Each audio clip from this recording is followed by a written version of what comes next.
How do you roll out your code changes from source to production? Today, I'm going to talk to you about Tekton, which allows you to continuously deliver your code changes from source to production on Kubernetes, Part 1. Hi, my name is Jerob Kipruto. I'm a software engineer at Google working on Tekton to enable software engineers to build and ship cloud-native applications. Let me start by defining some of the terms that I've used. 1. Cloud native is a software development approach in which applications are broken down into microservices that are packaged into containers that are dynamically orchestrated in the cloud to optimize for resource utilization. 2. Continuous delivery. This is a software development practice in which teams release software changes to users safely, quickly, and sustainably. 3. Kubernetes is an open source platform for managing containerized workloads and services. Tekton is an open source Kubernetes native framework for creating continuous delivery systems.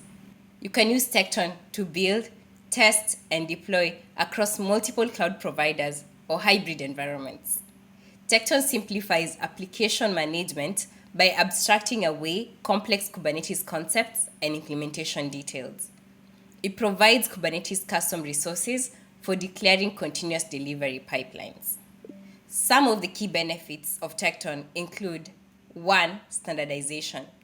Tekton standardizes continuous delivery tooling and processes across many different vendors, languages, and deployment environments.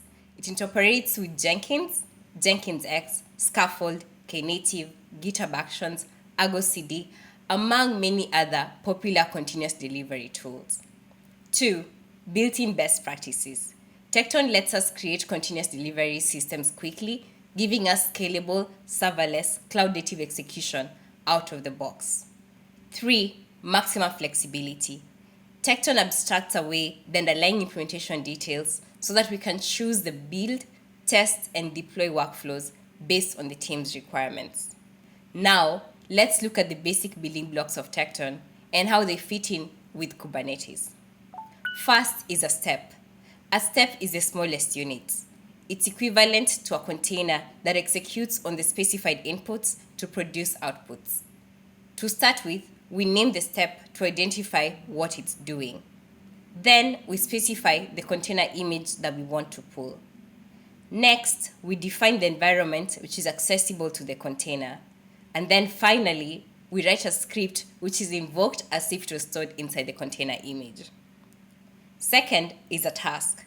A task is a sequence of steps running a sequence of containers. It executes a pod on the Kubernetes cluster. All the steps in a task have access to a shared workspace which is mounted to the pod as an implicit volume. Tekton task is a Kubernetes custom resource of kind task which has to have a name so it can be referenced back and reused. Task specifications include a list of parameters which have defaults and descriptions and a list of steps. The task is executed using a task run which provides the parameters and other resources needed by the task. Now, that was a brief intro to Tekton, the benefits and the building blocks, step and task. Thanks for watching.